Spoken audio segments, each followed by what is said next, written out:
Did they make No, contact? no. It's pretty close, but this is going to be a drag race.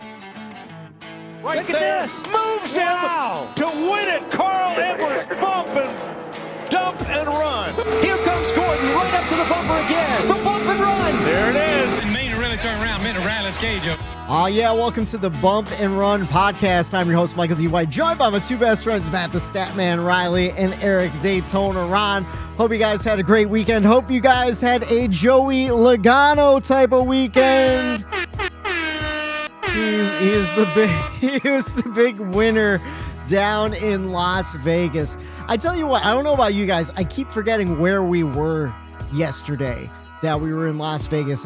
All day long, I was like, Texas? No. Kansas? No. Vegas. That's where we are. Vegas, baby. You want to know why? Probably because the Vegas playoff race the last few years has been like that 7 o'clock start time, and it wasn't yesterday. It has. It's been that like middle of the day one this year, opposed to that night race where it did kind of have an identity as like a somewhat night race for the East Coast. Watch the sun kind of set.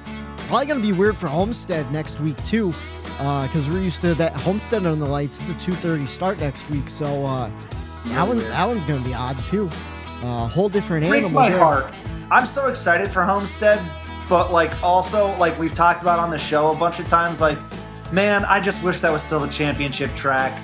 I wish it was a championship track, too. Maybe we'll get lucky this year, and Phoenix will put on one hell of a show. We got tons of storylines going into Phoenix too, so it should be interesting. But first, make sure you like, share, subscribe, do all that stuff. Audio available every Monday night, Spotify, Stitcher, any streaming service really. Bump the letter and run pod, bumpandrunpod.com, and video available every Tuesday morning on YouTube. Fellas, how was your weekend? What are we going to talk about this week? Last week we had chili chat. This week, we were talking about stuff right before the show. I can't even remember what it was. I had a good night at the local bar, Douse's Suds and Grub this weekend. Did you?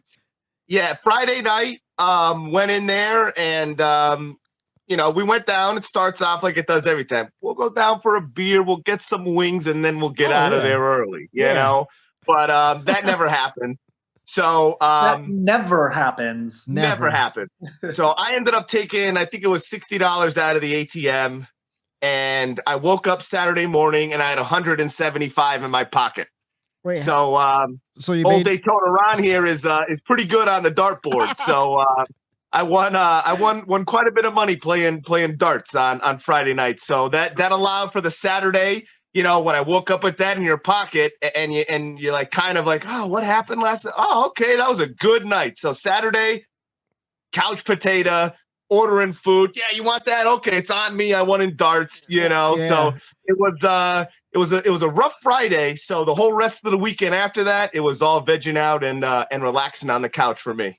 Hell yeah. How about you, Matt? How was the dad life this weekend? It was good. We got our first fit of babysitting in. So we went to I did some hunting on Saturday morning, finally got out there. It's in Pennsylvania, it's archery season for deer. So didn't get anything, didn't shoot anything, but still always nice to get out there, even if it's just Eric knows as a hunter, just even if you don't see a thing, which I didn't even see a deer on Saturday morning, but just getting out there, and it's a beautiful time of the year here in Pennsylvania with the foliage and everything. So it just allows you to get out there. Yeah, it allows you to get out there and just clean your head and just be out there with nature, man. I love it. So did that Saturday morning. Then we had a Halloween party on Saturday night. We went out and we left the baby with Steph's cousin for a couple hours, and it was nice, like getting out without the kid for a couple hours. Nice. I got drunk. I made sure I drank too much in those 2 hours, then got home and drank more. So, my Sunday was pretty much vegging out on the couch, watching a lot of football, watching a lot of great racing. Got my New York Jets are 4-2. I don't know what to do with myself because, that's excellent. Wasn't expected, but just a solid weekend this weekend. Nice. I ended up in the pumpkin patch this weekend. Nice. Went up to Roba's farm. Unfortunately, though, I think because of all the heat this summer, the corn really didn't grow. Went through the corn maze. We talked about the corn maze last year on the podcast. I went this year, and you could see over the corn, no problem. Oh, no. Yeah. And they have all these stations where you pick up little square parts of the map. And you have to build the map, and you see what the picture is. Oh, no. Wait, you were in the kids' corn maze. Oh, no. Whitey, come on. No, because we checked out the kids' corn maze first as a little teaser to see, like, because last year I got lost real bad and I was a little nervous. So we're like, oh, let's go check out the kids' corn maze. That one was only up to like my waist. These ones were like right up to here. So it was practice run. I know we talked about this last year. We're only in season 2 of the Bump and Run podcast. We're already doing reruns, but it is way, way, way too easy to get lost in the corn maze. And it's so scary. At least because and you want to, it's weird because I was complaining to Brie about it where I'm like, oh, I'm kind of disappointed because like, I liked the anxiety of getting lost. And she's like, what do you mean you like the anxiety? I'm like, I don't know. Sometimes a little panic in your life is a good thing, you know? So I don't know. That's the point of a corn maze and Halloween and like hay rides and scary stuff to get that, that normal, maybe you don't have that all the time, that little bit of that scared anxiety. I know what you're talking about, Whitey. It's a rush. It's nice because you can get lost, but like if worst case scenario happens, you just walk through the corn until you're out of it. Oh yeah, of course. You want to like you're lost, but like you can always get out of it. You're not truly lost. Here's unless the thing. You're in Iowa or Nebraska and they go on for 17 miles. Yeah, fair enough.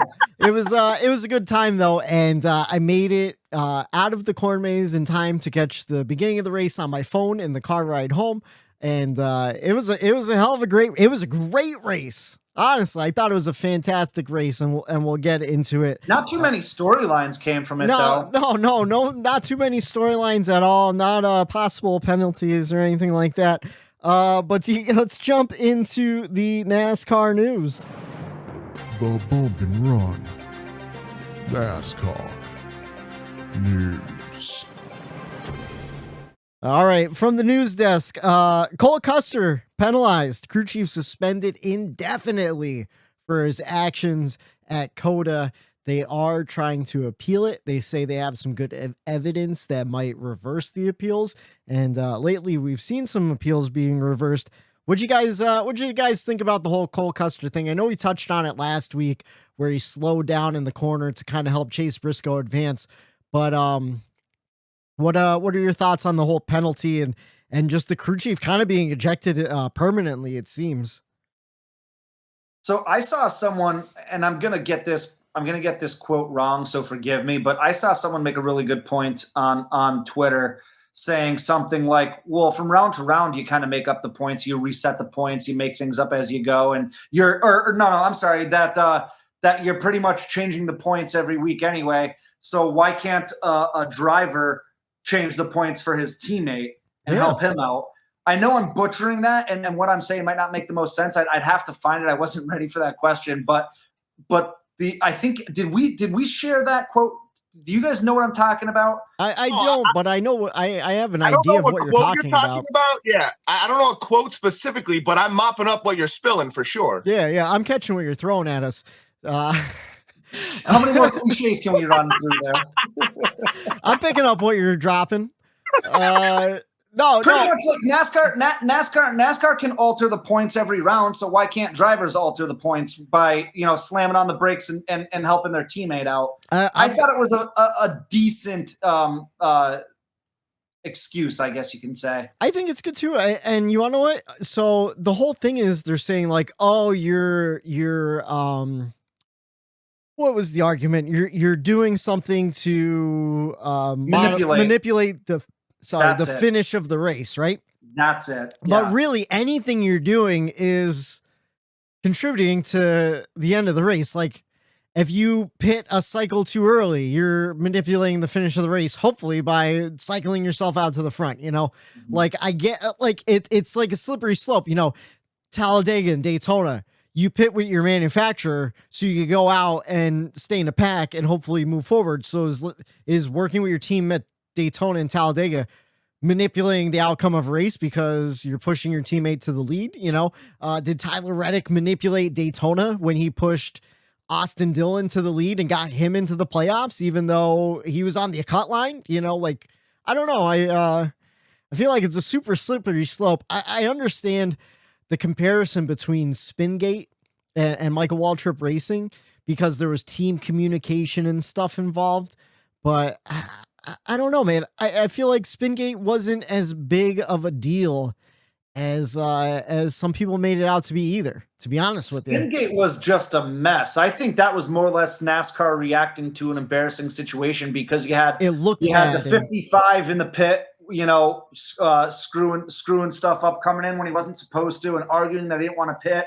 And then you had Clint Boyer's itchy arm and spinning. And then, they had to add Jeff Gordon back into the playoffs, and it was just a disaster at that point. So I think that's why the whole Spingate thing always comes back, to the front of everyone's mind when something similar to this happens. I don't know. I keep going back and forth on the true way I feel about it. At the end of the day, it didn't really matter because if you look, Briscoe was in the playoffs anyway. Like, it didn't kick somebody out. He was already in the playoffs. It just gave him a couple more comfortable points on the last lap of the race, which wouldn't have mattered anyway. Yeah. So I don't. Again, this is NASCAR maybe overreaching a little bit. That's where I stand, Matt. I think it's kind of like NASCAR was forced to do this. I felt like the pressure from social media in today's world. I feel like it's just. With any kind of incident on the racetrack, the media of today's world is going to pick and sort through and try to get any kind of headline and story out of something. So if that is something that they could get clicks and headlines for, and the media might have kind of blown it into a situation where NASCAR normally wouldn't have looked at it, but it got so much attention in the media and social media world that NASCAR felt like they had to do something. And to your point, Whitey, I think it just gets compared to the Spingate thing is because there was the communication on the radios. Yeah. And there was kind of a predetermined thing. It wasn't like the driver just got mad and, took it into his own hands at that point. I think NASCAR sees that a little bit differently. And I could see it from both sides there where you could be like, oh, that's still a gray area, but at least it's not like, hey, like, go out and wreck that guy, or hey, go out and we need these spots. Like it happened in Spingate. Hey, we need one spot. Like it was said over the radio. Like, and then when your driver's going, what? Like, what you want me to do? What? Like when the driver doesn't even agree with the move either, it kind of makes that Spingate maybe a little bit worse. More egregious, Yeah. So this one, I didn't think it was. I think you could clearly see that he did slow those cars down. But I think NASCAR, like Matt said, I just think it was a little bit of an overreach in that scenario. But it got so much attention, it needed to be addressed. And, it's a shame because NASCAR just hasn't handled these situations well at all and hasn't really been consistent in years past either. And it seems like it's an ever evolving thing when it comes to penalties and what teams get versus what they don't. And it always involves that gray area that you could go on for days saying this or that, or how about this scenario versus that scenario. And, it was a tough call by NASCAR, but I think with their screw ups, if you want to call them, in previous weeks, I think they wanted to come down with the hammer too and kind of make a statement like, hey, like, make an example. Yes, exactly. Speaking of Cole Custer, rumor has it that Tony Stewart wants Cole Custer out of the 41. And he wants to put Ryan Preece in there to see what he could do. But then Gene Haas wants Custer to stay in the 41. Of course, Cole Custer's dad is a big wig at Stewart Haas Racing. What do you guys just think about Cole Custer? Kind of the lack of performance, where Ryan Preece was when he left JTG Doherty, and what do you think? What would you like to see as a fan for that 41? I would like to see Stewart Haas and Gene Haas listen to Tony, who is their driver and their person who knows what it takes to win championships, not only behind the wheel of an open, wheel car, but a cup car. And how would you go against a guy like Tony Stewart with the accolades that he has through the roof. And it just seems to me like this is a nepotism thing, and he doesn't want to stir the pot in the upper, brass of that organization. But, you have Tony Stewart there, and, you don't listen to him. I just think that's a bad move. I just think, if it'd be different if Cole actually produced on the racetrack, but maybe Matt has some stats to back that up about Custer, but it just seems like to me, Custer didn't do anything to deserve to keep that ride. I think if anything, what Tony's saying is that he's trying to do it in a nice way, like saying, hey, yeah, Cole, you had your opportunity here over the last few years. You haven't done what this program and this race team, we hold a high standard here. You didn't even get halfway to that. Yeah. No. So like, what's the difference with throwing Ryan Preece in there, which, granted, not many people would know him or be like, what's the difference throwing him in, or Cole Custer? But, everybody, I think, you guys included, we have yet to see what Ryan Preece could do in good equipment. So I think this where Tony stands. Do I want to pay this guy to be my sim guy and never get him behind the wheel of a race car? Or, do we see what he could do now so that we could set our roster and make plans moving forward for the future of this? And Tony's looking at this from an owner's perspective where everyone else, the teams around him, they're going younger, they're growing, they're trying to get better, and they want to stay stagnant and stale. And I think Tony wants to follow the moves of RCR and Toyota and Petty GMS and Trackhouse and Colleague. He doesn't want to fall behind too far. And he's like, hey, at this point, throw him in there. We have to see if we need to go elsewhere or if Ryan Preece in-house is our next guy. Yeah, throw the pasta at the wall, see if it sticks and see what works. I agree with that, Yeah, Eric, you know me all too well. Matt, the stat man, Reilly over here. Just looking at some of these numbers for Cole Custer, it's a lot worse than I even thought it was. Like his running, his average running position is 19.8, which is not like that's where he's averaging. Like that's where the majority of his season's been spent is 20th place. Yeah. His do you know how many laps he's led this year? Anyone? Just a guess. It was. He did really well at Martinsville, but I don't think he led any laps. I'm gonna say he led like 2 laps during green flag stops or something like that. So BJ McLeod has led 8 laps this season. Todd Gilliland has led 11 laps this season. Cole Custer, being on Stewart-Haas Racing, has led 12 total laps this season. Oh. That's bad. His driver rating is a 62, a flat 62. That's bad. I can go on and on. It just the point rings true with those few stats there. Is like, yeah, it's time, I think, for an organization like Stewart-Haas Racing, who's maybe one of the top 4 organizations in the Cup Series. They expect better. At this point, put Ryan Preece in, put me in, put my dog Chase in. I just don't else in there other than Cole Custer and see what they could do because it's just not working. I just don't understand what happened to Cole Custer in between the Xfinity Series and the Cup Series because he was so good in the Xfinity Series. Finished runner-up 2 seasons in a row to Tyler Reddick in the was the championship favorite for 2018. He kind of just threw that race away at Homestead, and then I don't know, I thought Cole Custer was going to be the most consistent one of them all right off the bat. He won the race, the first out of that big 3 Xfinity Series class, and then did nothing after that. It's just... Well, Whitey, to your point, that might be a reason why. He might have set himself back by being in his own head. Maybe he's a head case where it's like, going runner up to Tyler Reddick, both those years, and then Reddick having, his success that he's having now and running better. And Cole just, maybe he let that get to him and it just really affected him. Or maybe we're overlooking it and, maybe just Stewart-Haas, they haven't really been all that great. But to Matt's point, you only lead 12 laps. And you're in that kind of equipment. I mean, I don't know what Almirola has done. I mean, I know he's up there running it inside the top 20 more consistently, but I think it's just time to put somebody else in that ride. Yeah, I agree. Just throw something at it and see if it sticks. Give Ryan Preece a shot, see what he could do. Well, yeah, because then you'll know if it's Cole Custer or if it's our program. Team. Yeah, right. For real.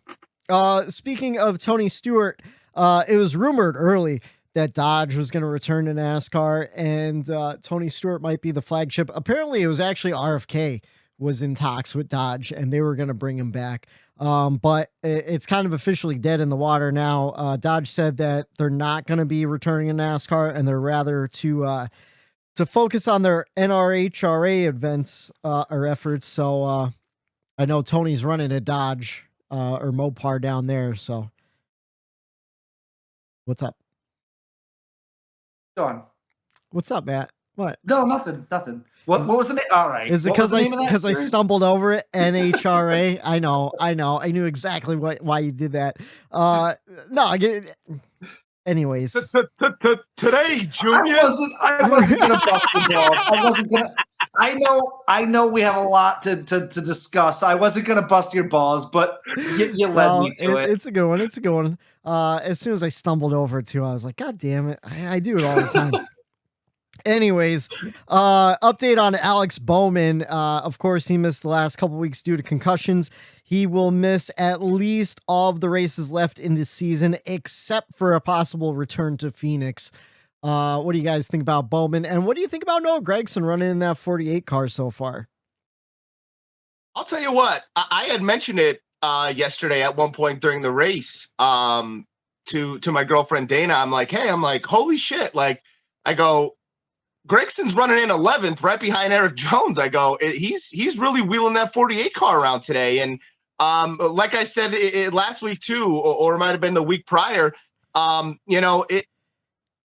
it's good for me and it's good for my next year because Gragson is going to be, Eric Jones's teammate. And, the more he gets acclimated to this new car, the faster next year he could help the team diagnose the cars and help the cars get better. So I've been kind of impressed with him. And you know what? I've been impressed with Ty as well, managing that other 2311 car while Kurt Busch has been away. I thought those two kind of really showed that they could do it in the Cup Series as of right now, and that's impressive. Yeah, Gragson. His running position throughout the race yesterday was 15th, which isn't bad considering his circumstances of being relatively new. He's not a full-time Cup Series driver, right? He had some decent runs. He was inside the top 10 for a little bit there. So he finished 11th. So yeah, it's a blessing in disguise for him. Getting this opportunity. Obviously we wish, the best of luck to Alex. We hope he gets well. Hope he's not rushing anything back. I know Phoenix is his home track. So hopefully he doesn't feel the pressure to get back and race that just because it's his home track. Unless he is truly medically cleared at that point, then, by all means get back out there. But Gregson's holding his own. That's got to be super encouraging for Eric, being his teammate next year. Eric Jones ran another great race that no one seemed to talk about either. He was there at the end like he has been, all season. So that whole Petty GMS situation's in real good shape. That tweet today from Petty GMS was absolutely hysterical. It was so great. If anyone hasn't seen it, it was a picture of Eric Jones sitting in maybe the Petty GMS lobby or something, or a conference room. Yeah. And up on the wall was an artistic picture, black and white picture of a black Noah. And white picture of Noah Gragson, and Eric Jones was sitting underneath it.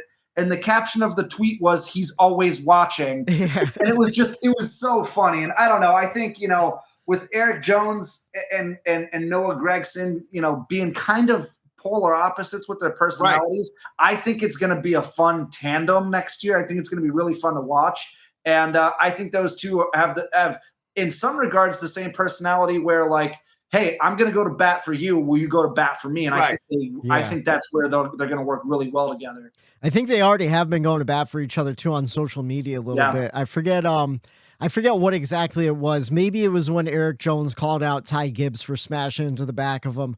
But Noah Gregson's like, that a boy, So I think they're going to be a good pairing. Someone else I think is going to be a good pairing, Blake Harris will be Alex Bowman's crew chief in 2023. If you don't know, he is the current crew chief of Michael McDowell, and he's just been doing really great things, especially this season with McDowell.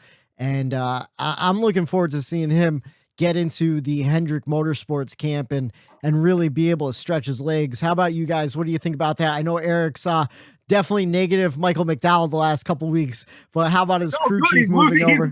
If he's losing them, good for him. I think that's a good move. Our buddy and fan of the show, Justin Pierce, is a huge Alex Bowman fan, and he seemed to be really excited by the news. So if Alex Bowman fans are excited, then why the hell can't we be? All right, and the last piece of news to wrap it up. This is something that Pistol Pete brought up on the morning drive on Sirius XM channel 90 NASCAR radio on Sirius. Something I never would have really thought about until he brought it up. The mayor of Nashville just approved a new stadium for the Titans. Going to be a couple $2 billion project. And he brought up the Nashville Fairgrounds and their whole bid for a NASCAR Cup race and everything. They need money from the city to invest into the fairgrounds to get it all done. Just kind of speculation, not really anything, but I'm just wondering, do you think maybe this whole Titans stadium might kind of put that whole Nashville Fairgrounds plan on the back burner? We haven't really heard much about it this past year. It was more of a big deal last season, but what do you guys think about that? I don't think it's going to, because I kind of read into an article today about the stadium, and it has a lot of funding already from the actual stadium itself, the team itself, and I guess the city itself already owed like $32 million to the stadium for keeping it going that they weren't paying yet. So like this, basically the city's like, hey, we'll squash that or something. So they already have, I think it's close to, I mean, they got millions of dollars already worth of funding, where the whole thing was about how the taxpayers won't have to pay a dime for the new Titan Stadium. Yeah. And it's all coming from, the concessions, the tickets, the stadium itself. And I don't think it's necessarily going to impede the fairgrounds or anything else in the NASCAR world. I think they already divvied that money out for the most part that they're going to get. But from what I read, it doesn't look like the Titan Stadium should have any effect on the fairgrounds from what I read today. All right. Well, I'm glad you looked into it, because I didn't, to be honest with you. So appreciate you bringing some real information there. Like $2.2 billion is what they're saying it's going to cost, and it's a 1.7 million square foot stadium. So, and it's going to have a dome. So, interesting. It's going to have a dome. That rules out building a track on the inside of it and racing that sumbitch. Unless it retracts. Maybe it retracts. True. We'll let those gas fumes out. But that's all I have for the NASCAR news this week. Let's jump right into the NASCAR weekend. Josh Berry, Xfinity Series, got himself locked into the round of 4. Matt, how you feel about that? That's super exciting, man. That's so exciting. It just goes to show you that, like, you can do it. You can make it. Josh paved pretty much his own way for the most of his career, and has a great owner that backs him in Dale Jr. and saw his talent, gave him a shot, and he's making the most of it. Now he's going to race for a championship in 3 weeks in Phoenix, so or in a month, whenever that is. So it's really exciting for him, and that gives. I think you talk about personalities in NASCAR and all of that. First of all, he does some really funny Tire Pro. Is it Tire Pro? What's that? I think it's Tire Pro with Dale Jr. Those commercials that they do, they're really, really funny. And he's an everyday man. Like he's an everyman. He came from nothing, and just a few years ago he was just running. Not just running late models, but he was doing his late model career, and here he is about to run for an Xfinity Cup championship. So that's it's a really, really cool story. That I feel like is going kind of unnoticed in the NASCAR world because of everything else that's going on, So, it's cool to shed some light onto that. Yeah, I agree. And just like you said, it makes for an easy guy to cheer for, when you're not, well-funded or like, and no disrespect to Cole Custer, but like you hear like, oh, well, his dad is like the president of Stewart-Haas Racing, like he slides right in. Josh Berry, as far as we know, he's just kind of making his way as a late model driver, not coming from a whole lot of money. I mean, I don't know his personal finances and all that stuff. He's a guy who let his talent get him to where he was supposed to be, to get him to this place instead of just money. Maybe money helped a little bit. I don't know, but it was the talent that got him here in this situation. Exactly. And he's early 30s or something like that, or maybe just like about our age, 20. Yeah. So like it kind of goes to show, like you see all these kids coming up through the truck series. They're like 18, 19, 20 years old, moving in the Xfinity series. It's kind of like, well, it's never too late. It harkens back to the days of old NASCAR, where like a rookie in the Cup Series might be 31 years old, instead of 21 years old like it is now, Happy early birthday to Josh Berry. His birthday is on October 22nd. He'll be 32. So coming up later this week. Big old happy birthday. Hope you get to celebrate a championship a week or two after that too. And then, of course, the Cup race won by Joey Logano. He led twice for 32 laps. It was 3 hours, 4 minutes, and 10 seconds. We had 8 cautions for 42 laps, 18 lead changes among 11 different drivers. Joey Logano, Ross Chastain, Kyle Busch, Chase Briscoe, and Denny Hamlin, your top 5. Fellas, let's jump into the race grades. It's our NASCAR weekend race grade. So, I'm gonna. You want to what? I want to go first because I want to give my checkers and records. You want to? No. Matt, you go first. You go first this week. I'll be quick. I gave it a B+.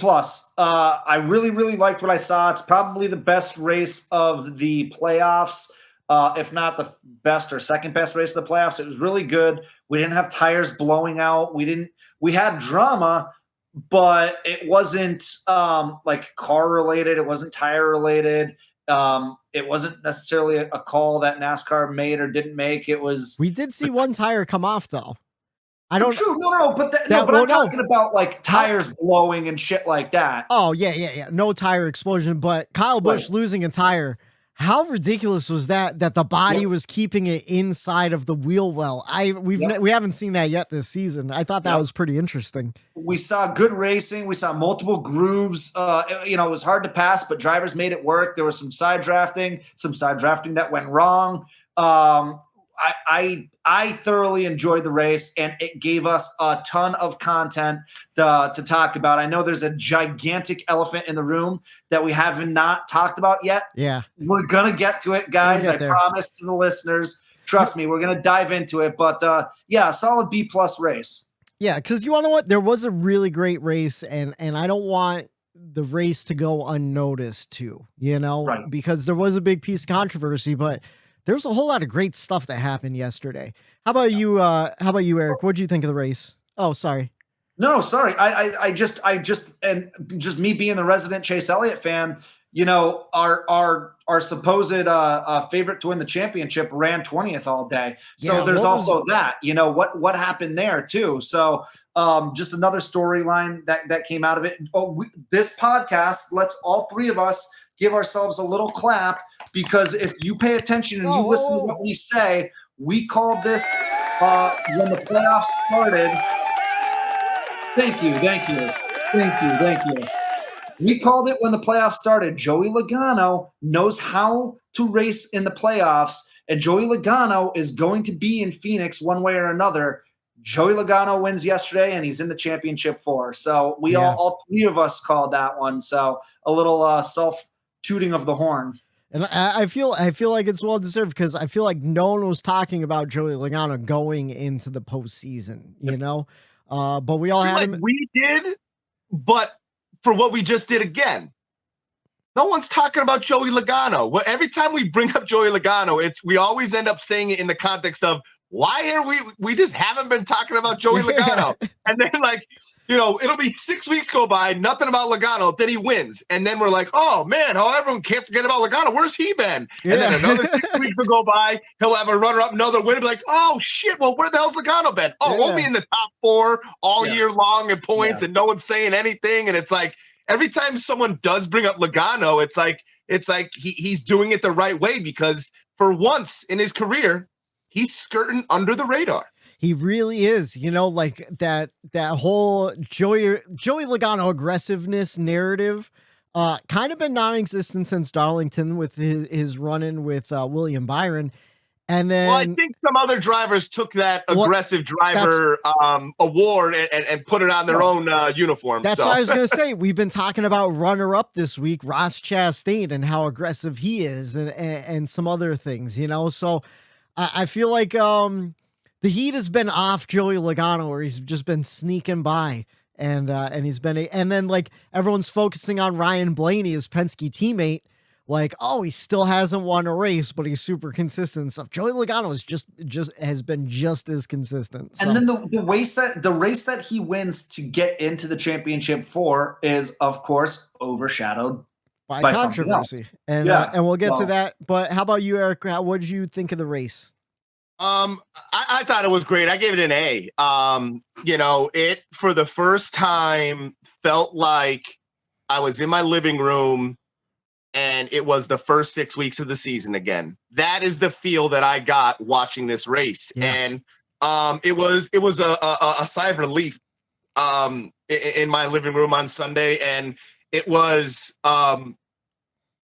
needed. I think we were on here bitching the last couple of weeks and everybody was down, and it is a long season and we were kind of negative. And I'll tell you what, on Sunday, that race, it gave me a shot of adrenaline right to the chest, because there was good racing. There was 3-4 wide from the first lap, rows back. Multiple rows back. And these guys were figuring it out, and they weren't collecting, each other in these wrecks. So we know they could race aggressive, but still do it smart. And it was an exciting race again. And it got me excited for the sport again. And, it kept me glued to the TV. And, one thing that I took from it was, once again, you had tire fall off. You had a little bit of strategy where you had comers and goers. What are we going to do? Are we going to pit now? Are we going to pit later? What is this guy going to do? Do we go off of his lead or not? Fuel. Pit road was a big part. You couldn't screw up on pit road. You needed to get those stops in. And anytime you have the full array of pit stops, strategy, lead changes, hard battles, good restarts, you're going to get an A race from me. The only thing it was, I think I might have jinxed Blaney there. After last week, I praised him for not getting into a lot of the shit that other drivers have been getting into and kind of staying clean and consistent. And it looks like that old jinx bug came up and nipped him with 40 to go, because he had a real good car and shot to win that race. And fortunately, he was my pick, I think, to win the race. And I think I very well may have jinxed him. Yeah, he was your pick to win the race, and he got you 25 points. It was also, I believe, your last chance to pick Blaney for the season. Yep. I didn't think we were actually going to hit picking someone 5 times, and we did. So that was fun. Something else was fun. That race yesterday, I had a lot of fun watching it from lap 1 all the way till the end. I'm with you. I gave it an A. I thought it was a fantastic race, especially compared to what we've seen the last few weeks. Maybe it wasn't so much of an A race as it was an A compared to all of the stuff we've gotten in the playoffs. Unfortunately, it's been overshadowed by some driver controversy that we'll get into in a little bit. But I enjoyed the entire race from the opening laps. We saw great battles, like Eric said, good tire fall off. I thought was really interesting was the pit strategy where like you wanted a pit before everyone else because new tires are giving you about a 2-second advantage on those old tires. And even if you waited 1 or 2 laps longer than everybody else, and you got it back out there, you're not catching those new tires, even though you're on new tires. It was that big of a difference. I thought it was really interesting. And we saw, like, I love green flag pit stops. And I love that we got to see the first stage split perfectly where you had to pit right around 40 laps, or else you're going to run out of fuel like you needed to. I really enjoyed that. I wish more races had longer first stages so we could guarantee some green flag stops, but just a great playoff race. It felt like a playoff race. It felt like there was a lot of stuff on the line, maybe because we're in the round of 8 and we're finally seeing what the championship picture is going to look like. And there's still some people that I'm kind of surprised they're still in, and they're going to get my checkers in a little bit, but yeah, just a great race overall. I thought it was fantastic. Obviously there's a huge elephant in the room we have to talk about. Do you guys want to talk about it now in the checkers and records? Let's go ahead and address it. And I'll start. I can't believe Austin Cindric finished 29th. For real, like he dominated that first stage, and then to just come home 29th? Are you kidding me? It's unbelievable. I can't believe dude. Nobody's talking about Cindric. No, devastating. Fucking Kurt Busch, he's done. I can't believe it. We actually didn't talk about that. Kurt Busch. Oh my God! No way! No fucking That's why I way! wore the shirt. Oh, you want? That's how I knew it was in Vegas. I checked off every single news story except for the Kurt Busch one. I skipped right over it because there's 2 elephants in the room. Oh my goodness! All right, well, they're right at you, Whitey. I can't believe I did that. I check marked all of them. You want to know why? Because I was jumping around in the order trying to get good transitions instead of just going in order. You know what, listeners? We're just going to restart the show. All right, hold on. Yeah, welcome to the bottom. We hope you had a Joey Logano type of weekend. No, yeah, Kurt Busch, he's not returning full-time 2023. Tyler Reddick going to take over the 45 car a year early. He's been released from his RCR contract. Yeah, fuck, man. What do you guys think about Kurt Busch retiring due to concussions? Might as well jump into it right now. Brutal. Yeah, it was brutal to watch. He was emotional. Yeah, I listened to it on the way down from hunting on Sirius XM, and you can hear him getting emotional and starting to tear up. And I'm driving down. Actually, it was right about I was at the Harding hole. I was at the bottom of Orberdorfer there by Eric's house, and I sat because like coming down that road, Sirius is in and out because of the trees and everything. So I finally got down to the bottom of Orberdorfer by Eric's house, and I got good signal. So I sat at the stop sign for like 5 minutes, and I'm thinking to myself, like, here I am about to break down because Kurt Busch is crying. Eric's going to see my truck sitting at the stop sign. He's going to come over. He's going to ask why I'm crying in my truck. No, but it was sad. It was emotional. You could tell this is not the way he wanted to go out. He did hint towards maybe trying to pick up a race or 2 next year. But obviously, he never used the R word. He never used retirement. No. He just, I think he was tactical with that. But you could tell, he was beat up over this decision.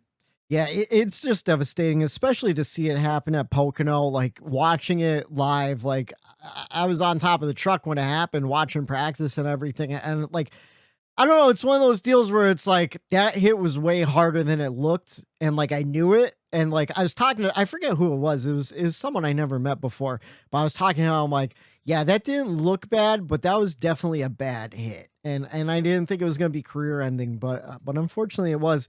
And I wonder how much of the whole RCR piece had to play into that too, with them getting Kyle Busch. Oh yeah. Yeah. Sure.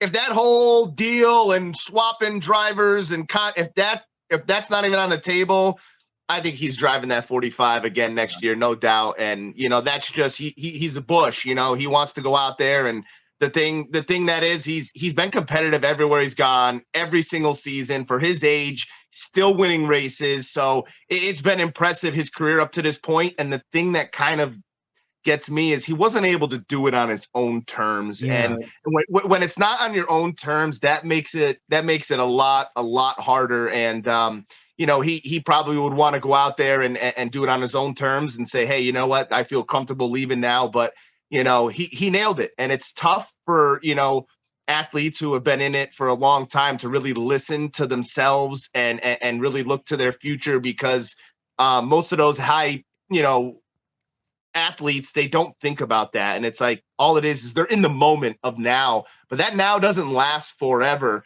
And sometimes it's hard to look past that. And he has a legitimate whole nother half of his life to live. And it's like, don't ruin that just being stupid here now. Like, I'm glad that he is listening to the people around him, and the people around him is most likely a really, really good set of people he has around him. So sad, disappointing, but the most thing, you always want to do it on your own terms, and he wasn't able to get it done. Yeah, there's two things I really hope for. I hope Kurt Busch gets to join the Fox booth. He kind of hinted that he's going to talk to the people at Fox Sports. And then he talked about how hard it was not going to Watkins Glen this year. And I hope, if he does return in a limited capacity, running an open car here or there, that maybe he does run Watkins Glen or like a Richmond, some short tracks, kind of like what Junior does now, run one race at a short track, kind of not low risk, but lower risk than well, like Jeff Gordon kind of did that when he first retired. He ran a bunch of races after he retired, if I'm not mistaken, right? For Bowman. He came back for Junior when Junior had his concussion. He ran So maybe he'll play a role like that, where like, hey, if they need a guy to fill in, if someone does get hurt, hey, we'll throw Kurt in there. I would like to see him hang around more, and because hell, he's probably hoping to take one of those open cars, get a decent finish, maybe get a ride. Yeah, you never know. You never know. I'll be honest with you. It's because of him why I'm trying to appreciate his brother so much, because I spent all of Kurt Busch's career up until like the last 3 or 4 years really not liking Kurt Busch. Then I gained an appreciation for him to a point where I found myself rooting for Kurt the last year or two, and now he's gone. At least full time, and that stinks. So now I find myself appreciating the brothers Busch, especially Kyle, and they were good for the sport, are good for the sport on and off the track. It always gave us, both of them always gave us something to talk about. So yeah, I'm in the same boat as you. I was a big Kyle Busch hater the last couple of years, and now I'm trying to just appreciate Kyle for being Kyle, kind of giving it to the media and all that stuff. And now it seems he's slowed down. So I don't know. Maybe we're in the redemption arc for Kyle Busch going over to RCR there. Well, yeah, it's just like me. Quick here to tie a bow on this. I'm kind of, and this might be I don't know if you have a breaking news button, Whitey, but no. It's almost hard for me to say, but I can't deny it. Logano hasn't done anything in the last year or so that really warrants me staying mad at him. I think it's the whole Kurt Busch thing, like Matt said. Joey might be, he might be, getting a little more mature. He understands what he was doing and it's wrong, getting a little better. When you get in that certain age group now where Joey is, that you're a leader, you have to do this. I think maybe he figured it out. I'm gonna have to mute you there for a second, because you're talking crazy over here. You better find a second mute button, because I told you guys I had a little moment when I was watching that docu-series where Eric, you got to unmute yourself. I can't unmute you. Oh no. Oh no. All right, we're good. I found myself during that docu-series kind of being on the same page with Joey Logano. We don't have to get into that, but I found myself we were in similar situations in our personal lives, and it kind of hit me when he was talking about it, the birth of his kid and everything. And I was like, shit, I just related to Joey Logano and had a moment where I actually liked Joey Logano. And don't let him trick you. I wasn't mad about it. I wasn't angry about it.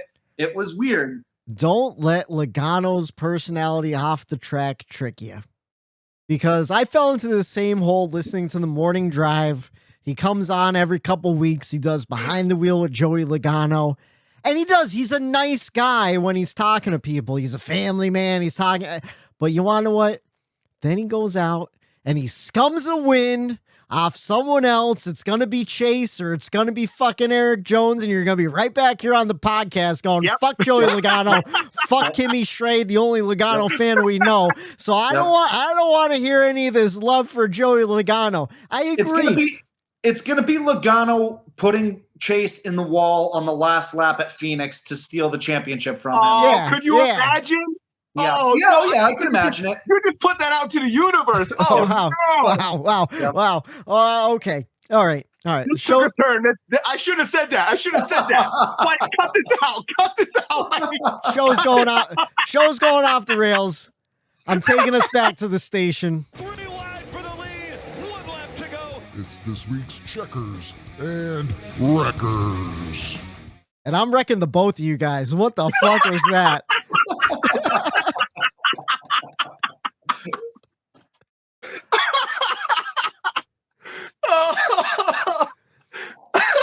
I'm embarrassed. I'm embarrassed. All right. All right.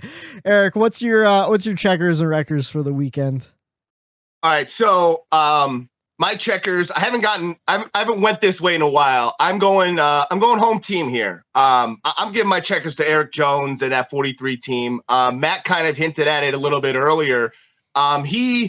He's just been running phenomenal in these playoff races. It's a shame. I was just telling Whitey, I'm a good bummed out, if that makes sense, because if he does win one of those Talladega races like he should have earlier in the season, the regular season, he wins Darlington, automatically advances him to the second round. And from that point forward, he's gone 6, 6, 10, and 8. And it's just like, yeah, man, like the what ifs kind of got me here on this one. But it's just it's a good bummed out, because I know that you always want them to. It's possible, yeah. and you want to see your driver making improvements and finishing strong at the end of his season to lead into next year, and not falter and fade and kind of have turmoil and questions about your ride or your team. And I had to go home for this one and give it to EJ, just for these last 10 or 7 races that he's run. It was just impressive, and like Matt said, it gave me hope that it is possible, if he does make the playoffs, to make a decent run for it. And my records goes before you go there, I wish with Eric Jones, and because I've been tracking the points with Reddick right now, because obviously Reddick was eliminated from the round of 16. But I've been watching him, and he's been slowly moving up into the points. He's in 11th right now. He's battling it for 10th with Daniel Suarez. So I'm kind of using that to gauge it. Like, I wish that once you got out, like, it reset back to the beginning of the points, because I would really be curious to see where Eric Jones would be, plus those 2,000 points.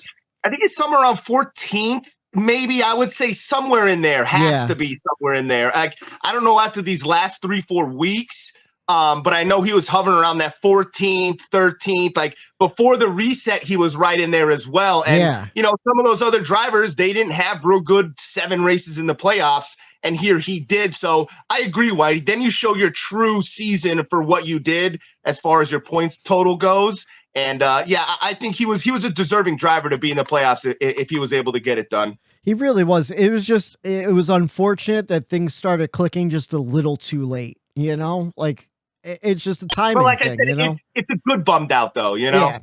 How about your records? What's your records? My records goes to the 9 team. Sorry, Matt.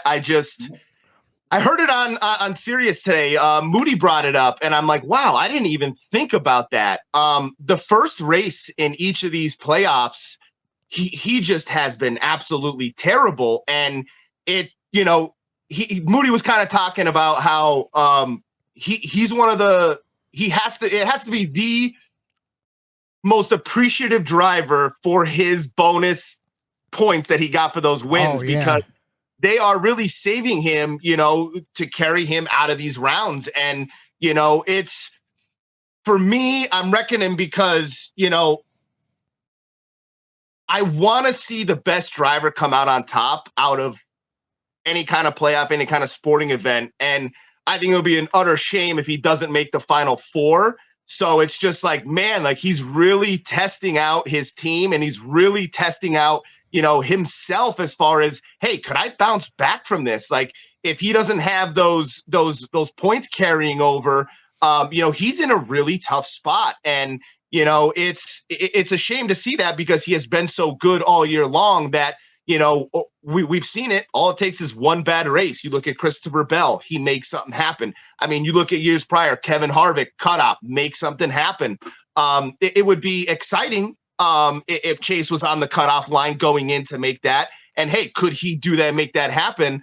It's just surprising to me, I think, more than anything when I heard that. And, I think the first 3 races, he didn't finish inside the top 20. So that was just alarming to me. And in one of his interviews before this round started, Chase said that he was not thrilled about the tracks that he was going to, and that he does not run well at those tracks. And he was kind of hinting that, hey, like I might need to really step it up here. And it was just he kind of fell flat on his face on Sunday. And it just caught me by surprise. And for how well he's been running. So I like to see that 9 team here turn it around and really show what they're made of, and put a dominating performance out there like we're used to seeing out of that 9 car.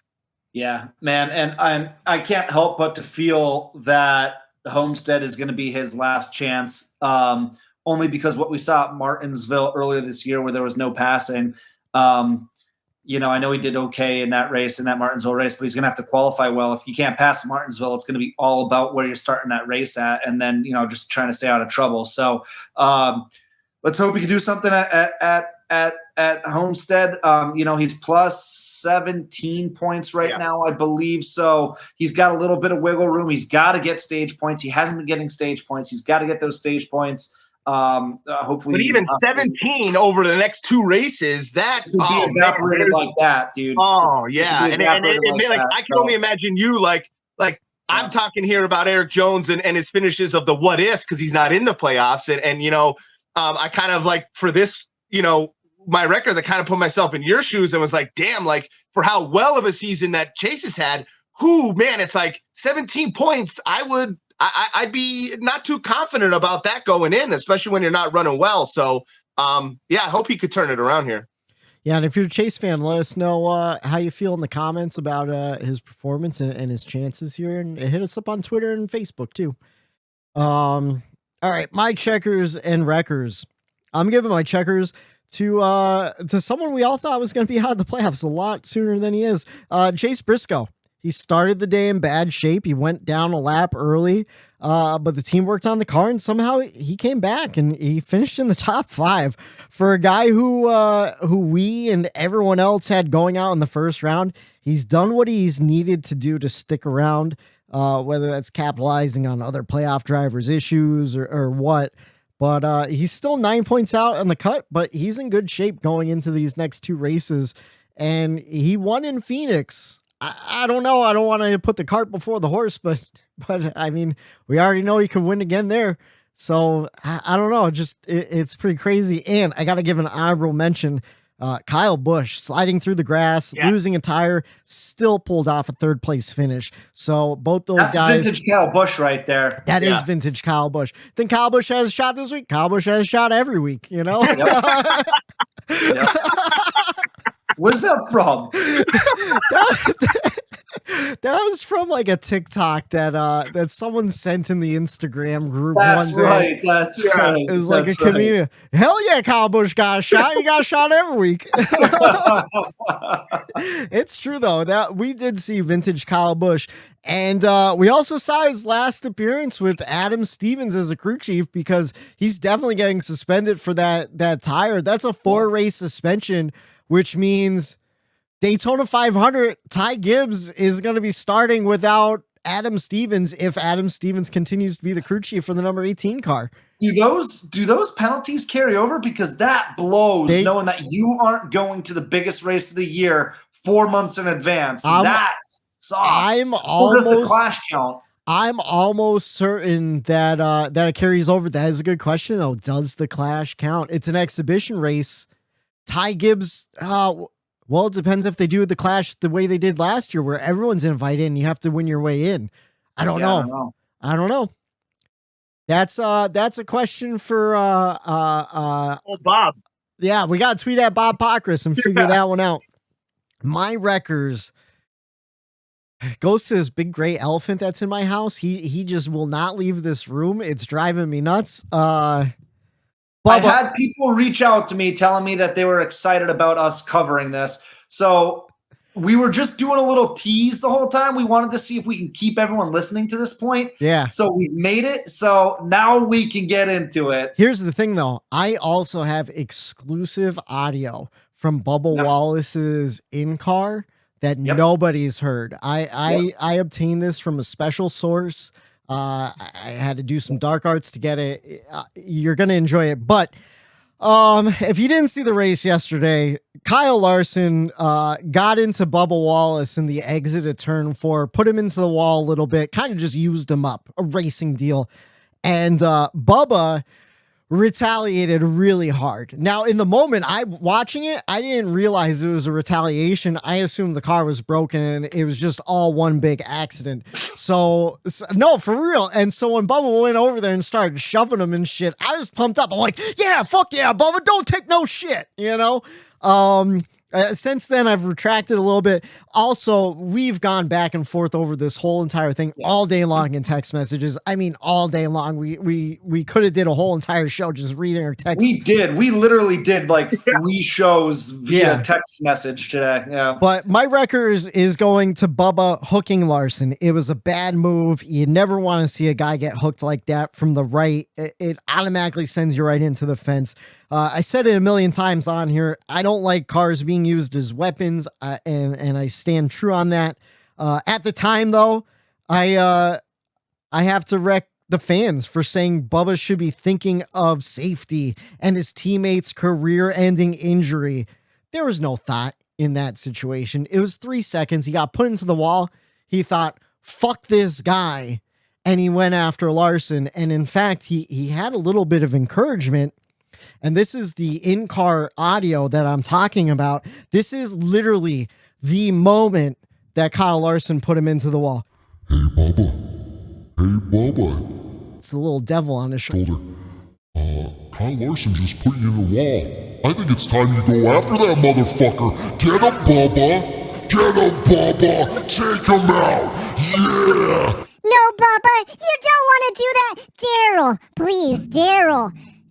Take a deep breath. Keep on going. The car's fine. Fuck that, Bubba. You don't even like that name, Daryl.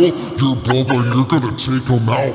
Go ahead. Smash into... No, Daryl, don't. Smash into him, Bubba. Do it. Yeah. Put him in a body bag, Bubba. Oh my goodness, Daryl, you junked your car, you junked his car, our day wasn't over. Fuck it, Bubba.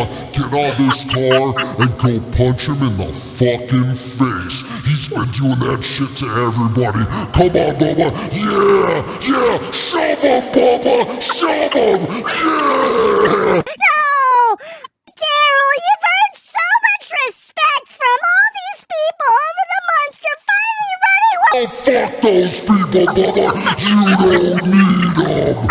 You don't need them. Welcome to the dark side, Bubba. Wow, that's incredible that you got that audio, man. You get that from Radioactive? I got that. Before Radioactive? So I talked to a Radioactive producer beforehand. I got that all.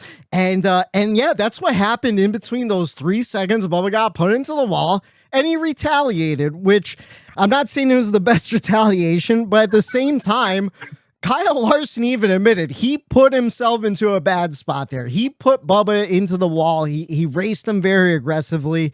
There's an interview. There's an interview at the front stretch we could listen to if you want to listen to that too. But I'm kind of fine with retaliation for certain types of moves. I wouldn't hook a guy into the wall for this one. I don't know what kind of retaliation is warranted. But we've seen Joey Logano do this to William Byron. We've seen Denny Hamlin do this to Ross Chastain and a couple different guys. And Bubba lost his cool. Does he need to get a hold of those emotions? Probably. But we saw William Byron lose his cool 2-3 weeks ago too, and take out Denny Hamlin in the process for the same exact type of move. We've seen Kyle Larson pull this move on his teammate twice. He's pulled it on Sheldon Creed in the Xfinity series at Darlington. There was a couple other instances too that I read and I can't remember them. So it's not like, he's out of control for doing this type of stuff. I mean, you don't want to fucking hook a guy into the wall. Is it possible that like I honest to God, this is coming from a genuine curiosity. Is it possible just because of how much he runs his dirt cars and everything that he's used to being able to have that control of sliding and still having control of your car where he's coming out of a corner and he doesn't have that control in a 3,500-pound stock car like he does in a dirt car? Not to make excuses because I'm not necessarily on either side here. I think both guys are way in the wrong for everything that went down.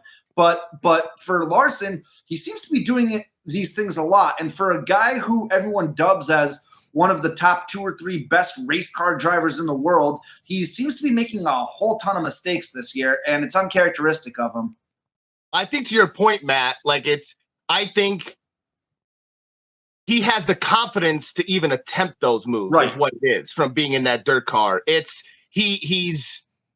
He has the confidence in himself to do that move. And if I'm not mistaken, it was Harvick that was in front of him, and he decided to make it 3 wide on the bottom, go underneath Harvick, and he tried to make that pass work like it was in the dirt, go underneath him, slide up in front of Harvick. Well, he drove so far into the corner to get underneath him that he washed too far up the racetrack. So to your point, I think it was that blind confidence that he has that it's like, okay, I'm so used to this working.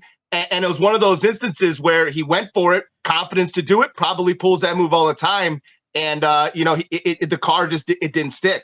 He drove way too hard in and he washed up the track a lot more than I even think he anticipated. He knew it was going to be an aggressive move, but I don't think he even thought that it was going to wash up as far as he did, because normally that guy that's on the right side of him is going to notice that. The spotter's going to say, hey, he's going to try to get in front of you. And, normally that car will back off, live to see another day, go around. And Bubba said, he goes, I'm not going to lift. I'm tired of lifting. I'm tired of getting pushed into the wall in these types of moves. So if you're going to do that move, you don't do it on this person, you don't do it on that person, you don't do it on him, but why you doing it on me and this person and that person? What, you can't. He just felt like it was, hey, I'm being used up. Certain maybe other drivers are being used up as well, and he wants to be recognized as one of those people that you can't use me up like that anymore. And that's why I don't blame Bubba for not getting out of the throttle when Larson goes super low in an aggressive move, and that move just doesn't stick. That's the way I saw that whole corner in the immediate go down. So you reminded me of that other instance that I was thinking of. He pulled this same move on Bubba before, and Harvick was on the outside. He pushed them 3 wide, and Harvick ended up getting junked. I forget what race it was at. So now you see the opposite. You see Harvick see this all setting up, and he got right out of it. He let up going into the corner. He didn't want anything to do with it. And like you said, certain guys get pushed around a lot. We saw with William Byron and Joey Logano and Denny Hamlin, and finally you have enough. I hear it on the radio all the time with Tyler Reddick, especially earlier on in the season. Guys would just run him over, especially on restarts and stuff. And you get used to guys in the back being able to lean on them and push them around because they're in the back. You don't have to worry about, well, where's Bubba been for the last couple years? Sitting in the middle of the pack, the back of the pack, getting eaten up by all these guys. Now he's finally running ahead in the top 10 consistently, and he's not going to take any shit. Now, do I say he should fucking turn someone into the wall at 157 miles per hour? It wasn't 180. It wasn't 190 like some people on the internet want to say. It was 157. Still super dangerous. Not as dangerous as people are making it out to be. But, I don't know. I feel like he was trying to send a message. The message not to push him around probably could have been sent a little bit better way. Right. Right. That's the way I look at it. That move to me didn't warrant his behavior and his actions. I thought there was probably multiple other instances where maybe it would warrant it. And to me, it just felt like, Bubba snapped in that moment and he couldn't control his emotions and that was the thing that put him over the edge. And to me, that scenario was just like it was a hard racing ordeal. Like Larson, he made a mistake and it happened. And like it to me, like I said this earlier in the text messages, like if they're both in the playoffs and that's happening and one guy's playoffs is like, these are two guys that are out of the playoffs already. And, that ended up taking out a Toyota driver, which Christopher Bell, miraculous storyline that we had after last week, winning to get in. And, now that driver's day is ruined. That's Toyota teammate of yours. And like, that's the biggest loser in this whole thing, Exactly. And like, and I know, and I agree with you, Whitey, where Bubba, in the split second it happens, you're not going to be thinking about, oh my God, he could get hurt if I spin him out right here. That's all you're thinking about. So the only problem that I would say I have at this point is when you're walking 200 yards towards that driver on the racetrack. Now you have time to think about it. Now you have time to think about it. It was legitimately 200 yards. He had more rushing yards yesterday than any NFL running back did. So, to me, there in that moment, he should have thought about it, thought about the consequences. You have enough time to cool down. It's not like, boom, boom, boom, you wreck, you slide, your cars come to a stop right next to each other. You get out, he gets out. You're still in that window of, man, I'm still fired up from what just happened. And that's when you see people go at it, yelling and fighting, whatever. He had so much time to really think about what he was about to do. Real long, slow walk over there, too. The optics of it being right in front of the grandstands, too, like on national television, it just was like Bubba did more harm than good yesterday to his own reputation. Yeah, he really and I'm sad about that. And it makes me sad. Yep, all the positives of him winning a race this year, of him running well this year. I think he's won over some of the fans. It just all went out the window for himself.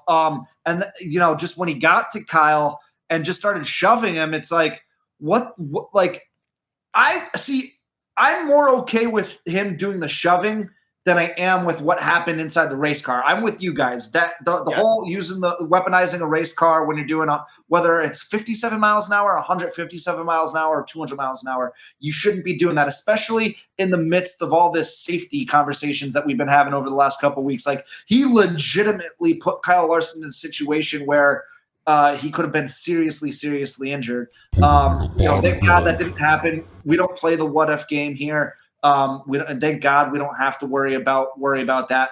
I was actually totally okay with him walking up to Larson and shoving him. And then just part of my records, just to get it out of the way, and we can come back to my checkers later because my checkers doesn't have anything to do with this topic. My records is Kyle Larson not standing up for himself. I'm not advocating for fighting. I'm not advocating for, any of that stuff, but in this situation where you're getting pushed around 1, 2, 3 times, you've got to stand up for yourself. I know Larson came out and said, I'm not a fighter. I don't fight. I've never been in a fight in my life. That's fine. That's to each their own. Again, I'm not advocating fighting, but you just sent a message to everybody in the garage that if anything like this happens again, you can literally be shoved around. I think that sends a dangerous message as well, because now guys aren't really going to be afraid to use you up. Guys aren't really going to be afraid to have run-ins with you, and that could shake shit up later on in your career. I just think in that point you got to stand up for yourself, and I thought Larson looked, for a lack of better terms, he looked weak. Yeah, I mean, I think opposite. I think Bubba Wallace looked weak in that situation. I think Bubba looks like a bully. Look like a bully. He made himself look terrible. And like Larson, he knows he's not a fighter. And guess what he was? He's smart. He doesn't need to bully anybody around or be worried about getting pushed around, because how often are there fights and people pushing around? Not often. He has a championship. That's going to talk for him. And Bubba, like I said, like it was just so funny because from what it looked like, from what I seen, Bubba looks like he's got 30 or 40 pounds on Larson. Yeah. And when he went to give him that shove from the other angle, it was a hard shove. It was a vicious shove. And you know what was funny about that too, which made, in my eyes, Bubba seem like a bully and an idiot? He slipped and fell when he did it. Yeah. So like, you know what I mean? Once that, you slipped and fell when you did it, you shoved him once. Okay, you shove him once, talk to him. But like, the minute you shove somebody once, their reaction dictates what I do next. So once Larson didn't do anything and Bubba shoves him again, and Larson, you could tell he wants nothing to do with a physical altercation. Yeah. And Bubba's still shoving twice again after that. Like, Bubba, you're just making yourself look like a wild, loose cannon that doesn't know how to control himself. Like, I don't know. I think it made him look bad. Which is why, in my mind, Larson gets a free pass there. No matter what comes after that, if Larson swings on him, takes him down to the ground, he's the one defending his own body at that point. Where no matter what Larson does in that situation, he's not the aggravator. It's Bubba. So, like for me, for example, and I know this isn't fair because me and Larson probably don't have the same personalities. But like, I'm not necessarily a fighter either. But I've been in fights before, and it's been defending myself. Where, you know, you shove me once, you shove me twice, fine. You shove me a third time, I'm swinging, and I don't care if I know that I'm going to get my ass handed to me afterwards. You've got to get to a point as a human being that you've got to defend yourself. And I was just yelling at my TV in that situation, like, Larson, defend yourself. Like, I don't know. And like, you're a professional athlete in front of fucking millions of people on television. You not only were in shit for prior stuff that you were thrown out with, now you're in front of everybody. You think he went to so many classes to handle a situation like that. He knows better than to give the media what they want, give everything what he wants. Nope, stay calm, make that guy look like an idiot. I'm not going to do anything. I'm not going to say anything. He walked out of there with a clean slate, not only from his fans who aren't going to be mad at him, he has a ton of them. The media, he did well in his interviews where he's like, okay, you know what? He owned up to it. He acknowledged it. He goes, yeah, I have every right that he should have been mad. I expected him to do something, say something, shove me, whatever. And he just handled it like a professional should. Yeah. And like, I know like we all want it to be WWE and hockey sometimes, but it just isn't that. Larson doesn't get paid to go out there and defend himself from another driver that he had an accident with. Like, that's not what he gets paid for. And he knows that in that moment. Like, I think the training that he had to go through from the prior incident probably helped him in that scenario to just stay calm and not do anything. And I'm more or less Bubba, like Whitey said, he had everyone won over, dude. He had everybody won over. He was having such a good year and squashed all those haters. He gave them nothing. They were all out of fuel. They were all out of ammo. And he just brought them all back from the grave and gave them this fuel. And like the hate, Bubba created this hate that he's getting right now. He gave him a whole tanker truck of gas. It's just a brain dead move on his part. Like, and that's what I'm talking about. Like, not only did he get out and have enough time to walk and think about what he's doing while he's going to Larson's car, but with all the safety stuff and concerns and people with head injuries and multiple people missing races for head injuries, none of them were evaluated from the medical center yet at this point in time. So Larson could very well have had a concussion. Yeah. He could have got shoved. He could have hit his head off his car off the ground while you already have a concussion. Now, guess what? That's assault, brother. And guess what? Larson could have got seriously hurt. So, like, it just, in that moment, I just think it's such a specific moment because, like I said earlier, you take this scenario and put it in last year when there's not a concussion thing, there's not a safety thing. When these cars wreck and these drivers wreck, they're safe. No one's complaining about anything. And then you're like, yeah, okay, go at it, have it. But it's the safety thing. It's this specific incident and everything else surrounding it that made this, I guess, newsworthy. It made it worse. Like, I think if there's no safety in what he went over there and did that, I think I'm pumped about it on either side. And it's just a fun story that, like, oh, there's drama now. The safety just ruins and kind of amplified it. So I agree with everything you said, and we can move on from like the should he have retaliated, should Larson have stood up for himself or whatnot. I agree. He is a professional. I'm assuming we will never know because I don't think they'll give us the entertainment of feeding into this storyline. No. I'm assuming previous instances with Larson that happened in the past was probably going through his mind. The aesthetics of him fighting Bubba Wallace, probably there goes Eric's phone. We got a The aesthetics of Kyle Larson fighting Bubba Wallace after his previous problems probably weren't great, and that probably was on the front of his mind. Don't do anything. Just as a Larson fan. But I still think it sends the wrong message to the garage. Like, hey, it's open season on me. You can walk all over me. But what does that mean? But what do you mean? But what do you mean by that? You can walk all over use me. Him like, up. how does that affect the garage? You could use him up on track. Because what the hell is he going to do? Yeah. I can run into him. I can bump him off the road. I don't care. He's not going to do anything to me when I get out of my car. Now he knows, but who cares about out of the car? He could still do something while in the car. He could still hold you up. He could still shove you into the wall. Like, there's very few altercations outside of the car. Like, if I'm a driver, I'm not worried about getting beat up after a race. But from a mental standpoint, that's got to be on some drivers' minds. Like, I'm not going to run into that guy. I'm not going to do anything to that guy because I know I'm going to have to deal with the consequences after the race. Possibly, where now they know, hey, I could do what I want to Larson because there's not going to be any physical consequences to me after this race. I can do what I want to him now. I don't know. That's just, we're splitting hairs. That's not the story here, whether he should have defended himself. I just think that he just sent the wrong message to the garage, but the right message to the PR side of things. So there's two sides that you can attack, and I think we're both doing a good job of seeing both sides of it. You're probably more right than I am, or your I can see your side. Your stance is more important than mine. Like, it's more important for Kyle Larson to have that good PR side of things rather than worrying about if the garage is gonna walk all over him at this point. I'm almost being devil's advocate. No pun intended to Whitey's devil and angel. Did you say devil? Hey, Matt, how you doing? You know what? I think that you should punch Eric in the face. Yeah, man. Get him. Wow, we got to get rid of that devil, man. He's an asshole. No, I see what you're saying, how it kind of does throw a message like, hey, I could go out and use Larson up and I don't have to worry about him starting shit on pit road one day, Right.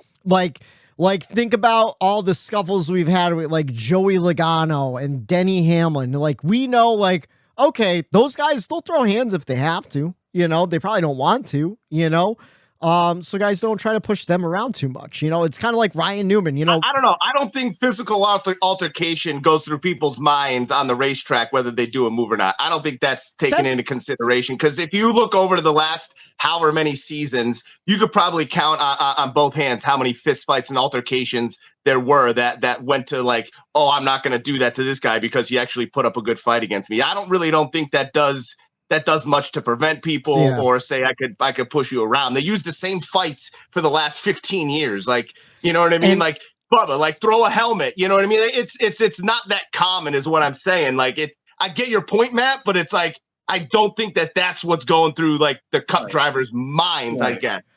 Can I tell you, and maybe this is me being a Bubba Wallace apologist, but that's the thing that bothers me the most. There's so much of an outpouring and an outcry, and you can tell, like, there's a certain subset of fans, and then there's actual fans who are like, yeah, that was fucked up. Like, I agree. Like, it was fucked up. He turned him into the wall like that, But then you have people like, he should be suspended for the rest of the year. He should lose his NASCAR license. He should be arrested for assault. Like, no, that's ridiculous. Like, yeah, do I see him getting a huge fine and probably a points penalty? Absolutely. Suspended for one race?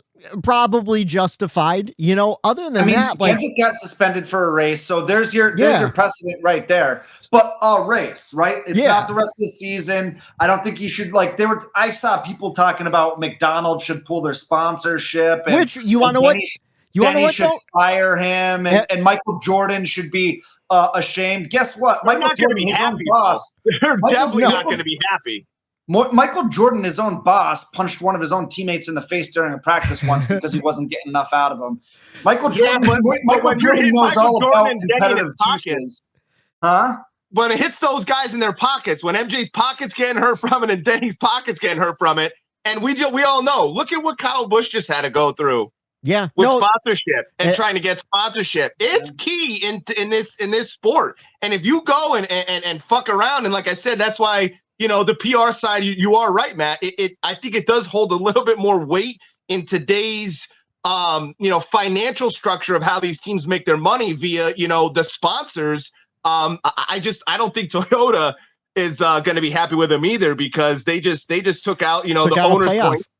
And a playoff driver. And, it's funny because when I watched Larson use him up and get in the wall, I'm like, oh, okay, like, Bubba, he got into the wall, but I'm like, he could definitely continue this race. Josh Berry won the race, and the same thing happened to him. Allmendinger did the same move to Josh Berry, and Josh Berry won the race. Hey, you know what, Bubba, you had a fast car. You won stage 1. You dominated. So guess what? Go out there, work on your car. You still have a shot to win. Kyle Busch, his pseudo teammate, lost a goddamn wheel, and he came in third. Yeah, right. So like, Bubba lost his cool, took out Larson and him, ruined the owner's points on him too. So it's like, man, it was just like I said. It was just a brain dead move, because I agree, in that moment, you're never thinking about, oh, he might have a concussion. Oh, he might get hurt. You're just pissed. He regrets it today, though. Yeah. Guarantee regrets it. He's regretting it big time today. Because like that he's getting talk in his ear from everybody about he has to clean up. It's like, you know what this is? It's like when you go out and you get drunk and you do something stupid that you don't remember what you did, and you wake up the next day to a bunch of texts on your phone, and then you're like, oh, I remember. Oh, it's all coming back to me now. And that feeling of embarrassment and regret, man, that's what Bubba's going through today. Eric, it sounds like you're speaking from experience there.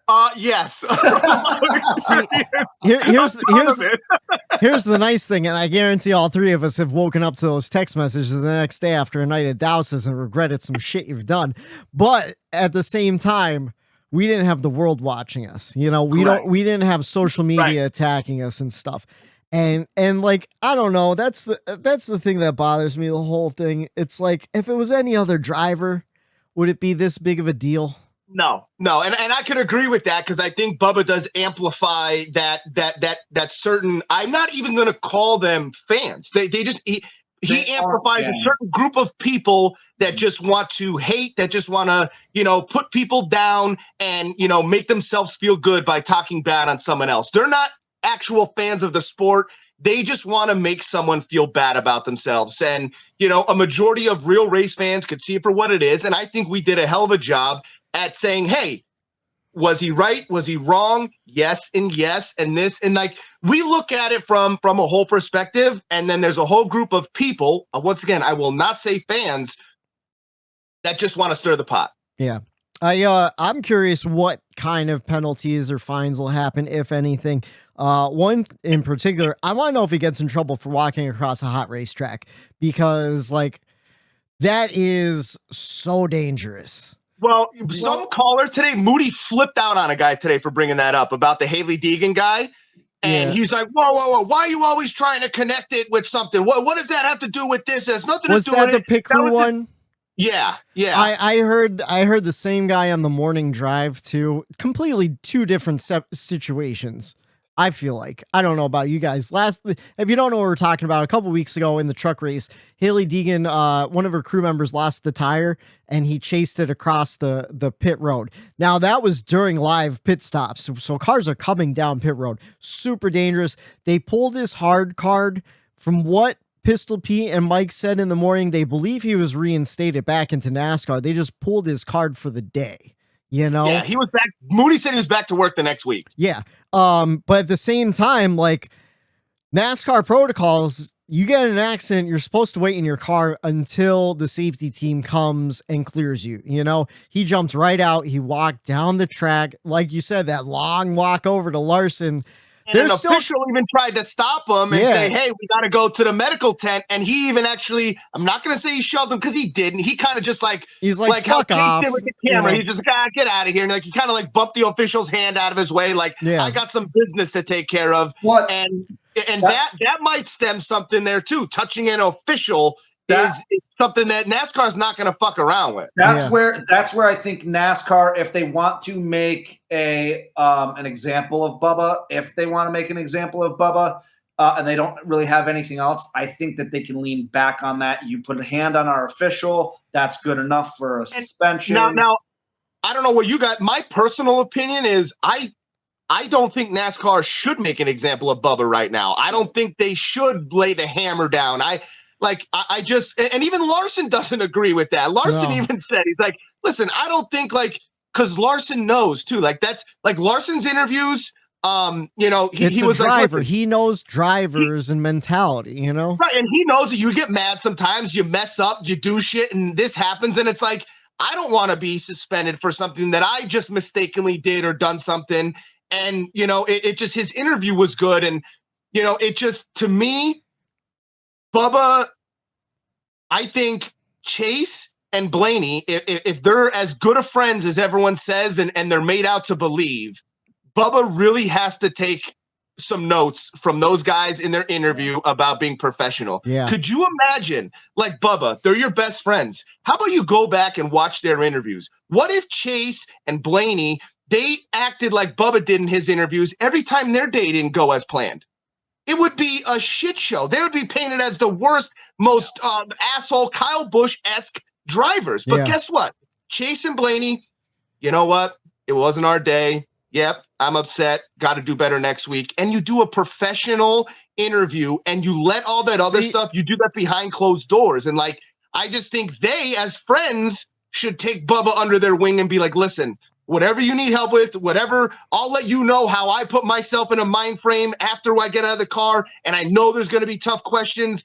They really need to train him and really pump him up and help him through those situations, because I think they're some of the best. When their days don't go well, you can't do that if your days doesn't go well. You know how many bad days these drivers have? Can you imagine Truex? All of the heartbreaking, have more bad days than good days. If he got pissed off after every mechanical failure that he had and went out and yelled and complained and bitched, he would look like an asshole too. So it's I think Bubba has some growing and learning to do, and this doesn't help his side of it, where you guys, you talked about his mental health in that documentary, and it's known, and this isn't helping him in that aspect either. Now it's is he a loose cannon that can't control his emotions behind the wheel? It's making it worse, and it's a shame, because he was winning me over, especially on the racetrack, with his performance, and I didn't care anything about outside of that besides his performance. And this just sets him back completely, puts him in the basement even. It really does. The thing with the Blaney and the Chase stuff, they do great interviews, but how many times have they been called vanilla? How many times have fans complained oh, no one has any personality, no one shows any personality? And I get it's a very fine line, but then you have a guy showing personality, showing emotions, and getting angry, and people get mad at him for that. It's everyone wants Dale Earnhardt Sr. shit until Dale Earnhardt Sr. shit happens, because I think people forget that Dale Earnhardt was a very hated man by a large amount of fans too. I don't mind him getting mad. It's all about. See, I just didn't think that situation warranted everything. It's situational. You know what I mean? Yeah, it was just, that was what sent him off the edge. That incident where you could have kept racing on the racetrack. It's not like it was a blatant, he's in the playoffs. He gets washed up the racetrack by a non-playoff guy. Now his playoffs are ruined. He didn't make them. So it's it was such a non-factor storyline between those two guys in that race that just, to me, it didn't seem to warrant his actions and the way he handled himself from that point forward. It was a big overreaction. That led him, yes. See, I just think it was a complete overreaction. But I said it in our group chat too. Think about Bubba's day though. He just led half the first stage, got a stage win. He's running in the top 10, running really well. And then he gets put into the wall. And then in that split second, 3 seconds, I counted, it was 3 seconds between when he hit the wall and he took out Larson. But if that happens to you every single time during 36 races, I get it. You can't just do that. I get for that. A simple rate, you can't do that. I get that point. You're gonna act every time someone washes you into the wall, buddy. You ain't gonna make it anywhere. I'm just trying to play devil's advocate because nobody has been trying to defend Bubba, and I get it. Turning a guy is indefensible. But when he puts you into the wall and you have a number one fast car, fuck that guy, take him out, Bubba. You know, I'm just saying. You listen to that little devil a little too much, man. You get all fired up. I don't know, man. But I got him tattooed on me. I got the angel and the devil on my arms, buddy. And you know what? I'll tell you, that devil tends to win out most of the time. Well, you want to know what? I think it's ironic that the angel's on your right hand because I've seen you throw a whole lot of fists from that arm. So I don't know what that's all about. I think that was some poor planning. But I feel like, I don't know. I feel like everyone's talking about this where I don't want to spend the whole entire show doing it. And Matt still has to give his checkers. So what's your checkers for the weekend, Matt? Jesus Christ.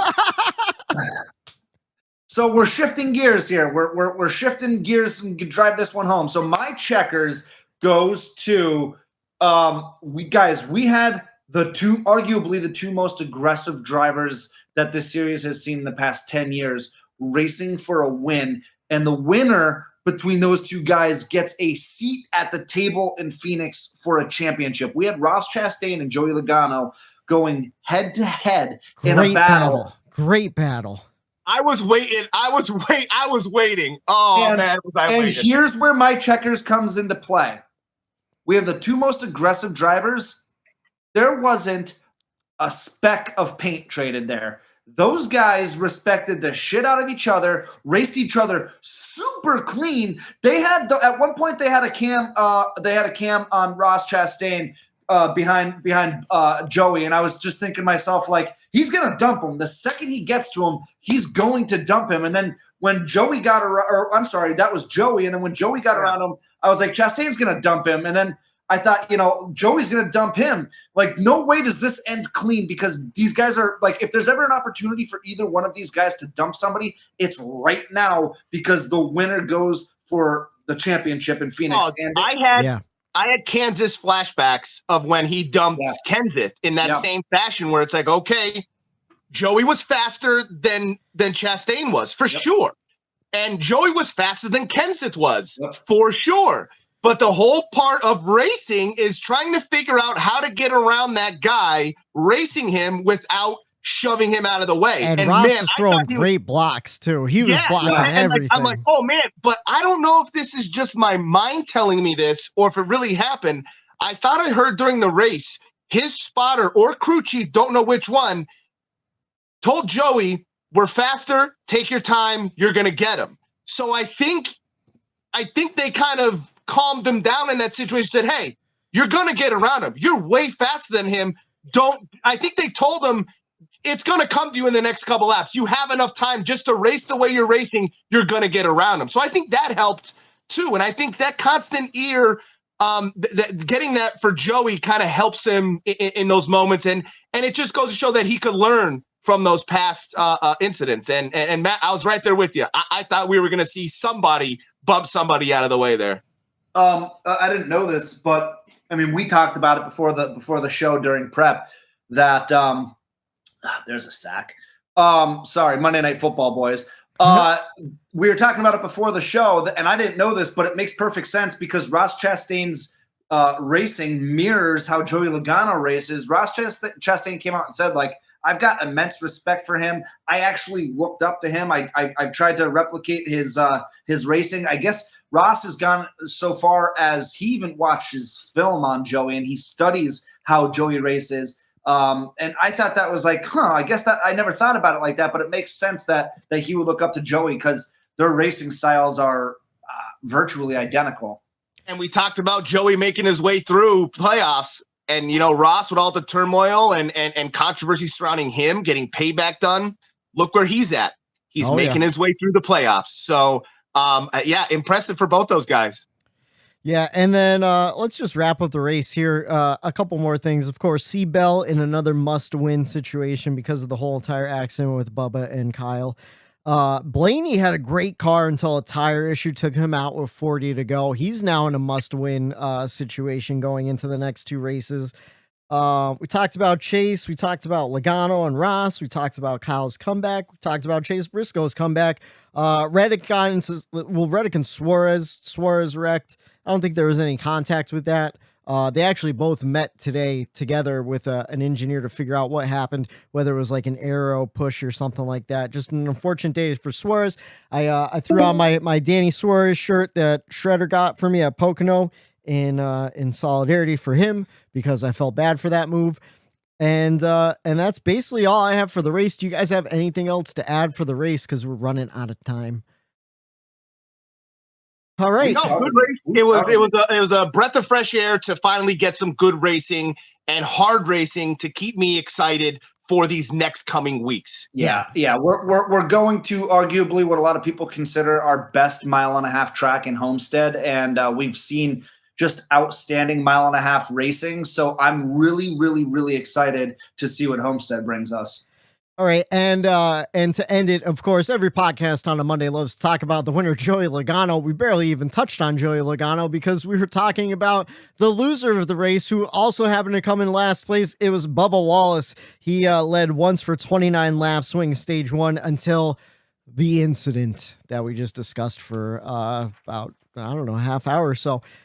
So I think we've covered it all. Until next week, we'll see what happens. Speaking of next week, we are heading to Homestead, Miami Speedway. Trucks on track Saturday, 1 p.m. on FS1 for the Baptist Health Cancer Care 200. Xfinity on track Saturday, 4:30 on USA for the Contender Boats 300. Cup is on track Sunday, 2:30 on NBC for the Dixie Vodka 400. And once again, I didn't win. No, I didn't. No, Matt, you won. You picked Ross Chastain. He got you 42 points. I picked Hallelujah. I picked Kyle Busch. He got me 35 points. I'm back. And Eric picked Blaney. He got you 25 points. And boys, I moved into first place. I now have 1,040 points. Eric, you have 1,028 points. And Matt, you have 939 points. So I'm 100 points back. I'm not back, guys. You still have an opportunity, though. We never know what's going to happen in Martinsville and Homestead. Thankfully, though, you have the numbers we need to make an educated guess on who to bet on. Eric, you pick first. I pick second. And Matt picks last. Matt, who's looking good according to the Vegas odds and DraftKings this week?